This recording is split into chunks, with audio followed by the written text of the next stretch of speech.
build the middle class.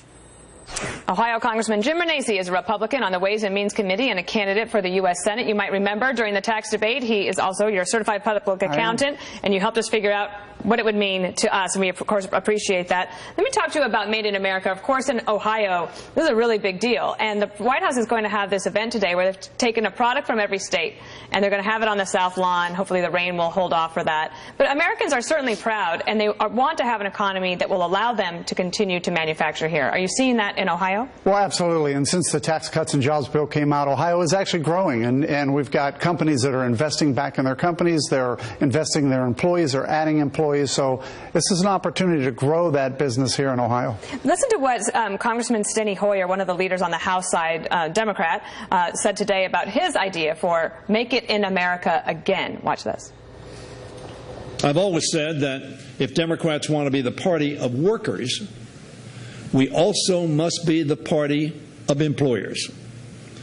However, with the current Congress and the Trump administration, workers aren't only missing a seat at the table, they aren't even in the room. We must restore balance and have a Congress that partners with both labor and management to grow businesses and make sure workers share in the rewards of success.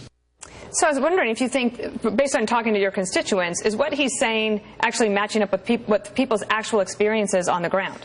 Not at all. And that's what's interesting when I see Steny Hoyer saying that, because people back in Ohio, they're happy with this president's doing. They're happy that they got more money in their paycheck. They really believe in this president. It's one of those states where he has a strong approval rating, much stronger than other states. And I think in the end, they want to see, they want to be remembered. And this president's doing that for them. We actually have polling today. We've mentioned it a couple of times, the Wall Street Journal NBC poll that came out this morning. It shows half of Americans approve of President Trump's performance on the economy, but only 38% approve of his policies on trade. I don't know what it is there in Ohio in particular, but I look at the Columbus Dispatch, the editorial there on tariffs, saying the president has cited national security concerns to justify the steel tariffs, but that doesn't wash when one of the major impacts to prompt retaliatory tariffs and loss of support from longstanding allies, such as Canada, Mexico, and European nations. Trump's greater concern should be the security of U.S. jobs likely to be lost due to downstream consequences and the higher prices we will all pay to finance this preventable trade war.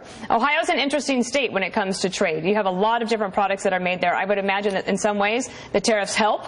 In some sectors and others, you might be hearing it from constituents that they're concerned. Well, as I travel the state and I talk to whether it's soybean producers who are affected or manufacturers, I always ask them, what do you want me to tell the president? And they always say to me, look, we're a little concerned, we're a little uneasy, but we want you to support what the president's doing. So we're hearing both sides. Right. And I think in Ohio it's just a prime place where they're saying, let's let the president do what he's doing. Last week you were at a meeting where the president talked about tax cuts 2.0, or tax reform 2.0. Tell me, what are you trying to achieve with that, and how possible is it?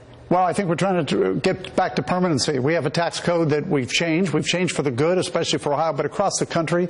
But in the end, we need to make sure that these individual tax cuts are permanent as well. We need to make sure we have retirement savings as people have more money. So it's about making sure we take what we've done and finalize it and make it permanent. So then when you think about balancing the books, right, are you concerned, though, that the further that we cut, and the growth is good, but we can't always count on growth. What about the spending side of things? 85% of our problem that we know is not the tax cuts. I'm on the budget committee, too, and I am a CPA. I bring this up all the time. 85% of our problems are mandatory spending. We have to look at that. 15% is the tax cuts. But if we can grow the economy, the tax cuts will be paid for eventually. I'm more concerned about sustained growth, something higher than 3%. Let's see where we're at. If we can have 4.5% for 10 years, we're going to pay back. That would certainly make a huge difference to the books. That's for sure. We'll have you back. All right, Congressman Jim Renacci, thank you. Thank you. And